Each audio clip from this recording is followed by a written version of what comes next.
regulation by the Prime Minister. The law? The regulation is part of the law. Okay. It has to be ratified by the Prime Minister. The cabinet? The cabinet has also already ratified the technical part. We will put it in the legal language, yes, and we will then the regulation will be the existing regulation will be amended with these new guidelines, and then the Minister of Environment will issue the details, the technical details and procedures for each of these processes. So it's not a one-shot approach. It's a process. Process going on. Yes, and you have to develop this problem. You have to enable this problem. We are within now a new social contract. Yes. If the people are against, well, there is a parliament. Discuss it in the parliament. No problem. If they want to make the trade-off among their electricity needs and coal, if they want to live 7 hours of their daily life without electricity, regardless, if they so choose, let it be. I mean, let it be. We're not. It's one of the hardest decisions of my life is to be faced with this problem. And I was the first one that was faced because this is my second term. And my first term, this file was on my desk. And all the experts were saying, yes, we have to, and yes, we can do it with regulation. And I refused to issue a decree because at that time I resigned, and I was just managing the issues until I have another one. So I didn't take the decision at that time, but I'll tell you again, if the same circumstances then comes again, I will make the same decision. Right. So SSA... And this was not my decision. The cabinet, before I came in March, took this decision. I am implementing, but again, if it was only my decision, I would have taken this decision. So you are with the decision? Yes, it's not, as I told you, I do not have the luxury to choose. And if anybody has another opinion, should tell us what's this. What's the magic solution? I'm all ears. Because how would you meet the quick, fast developing needs of energy? Economy means energy. That's true. Job means energy. When whoever is objecting could take the battle to another ground and find us the means of alternative energy that fast, especially that Egypt is rich of those sources of alternative energy, but we're not working that hard on it. I don't think it's not working hard. Yes, we should do more. I agree. We should do more on the biomass, and this is one of the programs that we're working on. We should do more on solar and on wind. But there are technical limitations. For example, you cannot use solar energy to light the kiln of the cement because you cannot reach this temperature. People will tell you, yes, but there is one factory or two factories that's working in Luxembourg and they are working with waste. Yes, we got the expert who designed these factories. And we gave him this file. And that was not me, that was the former minister of my dear friend Dr. Lay from GIZ. And their report said, first, it is a waste of energy that you use gas in the cement. This is not a well-known experience in the world. That you have to use coal, but you should work on mixing coal with waste. Waste is not garbage only. Waste is industrial waste. Waste is the oil. Drainage. The oil. Yeah. You see, to be exactly, the industrial oils, the hazardous wastes, the tires, and whatever RDF that comes from garbage or from agriculture. agriculture. But you have to use coal, you have to use coal. This is the expert that has designed these factories that people are talking about, and he's with us. He's still with us. He comes each 2 months to work with us and review and help us. Last time I even sent him along to inspect. Is it right as a neutral expert? So I mean, this is well studied, because it's well analyzed, and I'm willing to go into any debate on this. But are we going to keep debating and our economy Is at stake? Yeah. How long should we debate? Should we spend our whole life debating? Of course not, sir. We have to move, guys. Words around you is moving. Go to Lima. See how the world, how countries are defending their economy. See what the Chinese are doing. See what the Brazilians are doing. See what Indians are doing. South Africa, what it's doing. The States, United States, what it's doing. And they are defending these kinds of energy, and you come and tell me, quit using this. Is it right to compare to other experiences around the world? I mean, do we have the same circumstances or experiences? Compare with countries that are saying or similar conditions. Compare it to Tajikistan. Do you think Tajikistan is more developed than Egyptian?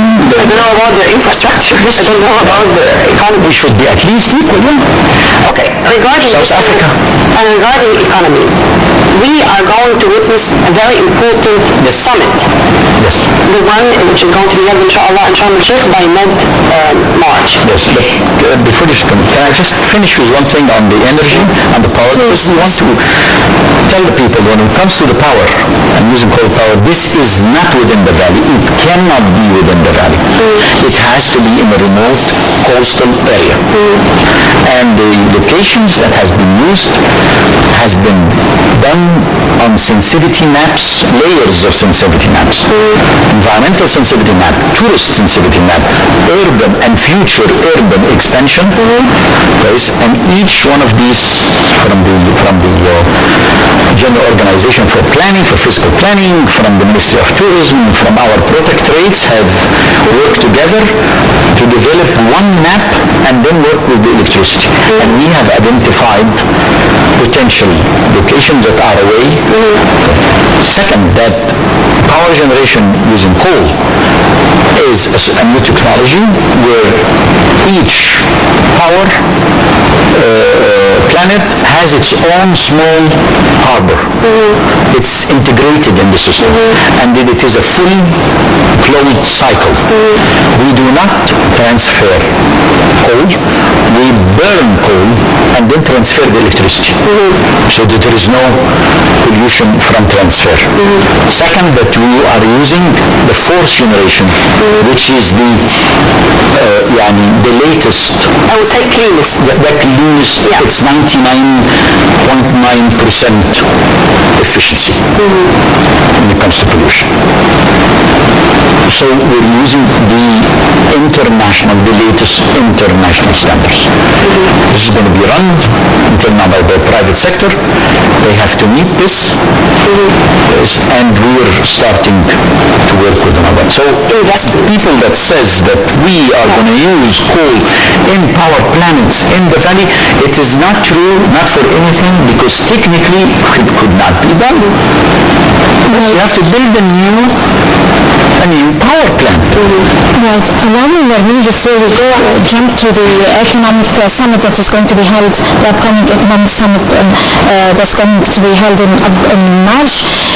let's talk about the new constitution that includes important articles that were mentioned before in the Stockholm Convention, like the protection of the agricultural land, securing the people for a healthy and clean environment, and the preserving water resources, and also the violations that are concerning the wildlife trafficking and the importing of the wild animals from their habitat and for trade and all that. That puts Egypt subject to harsh criticism from the international community and the concerned institutions. I wonder, what are your policies, what are your plans to be able to stand up to real challenges like that, because it has been circulating a lot in Egypt. Let me tell you that plans are there. If we're talking about plans, I have worked on plans for air pollution, biodiversity since 30 years. So the plans are there, but we would hope that the Parliament would reflect this in the budget, because Constitution has mentioned this, and we appreciate this, and we honor this. But unlike the articles for education and health, there was a percentage of the GDP that should be allocated to this. We don't have this when it comes to environment. What does that mean? That means that the government or the cabinet is obligated to put certain finance for this issue. But if you want to move from words into reality, then where are the resources? It is good to have a legal background, but you can only activate this if you put this into action.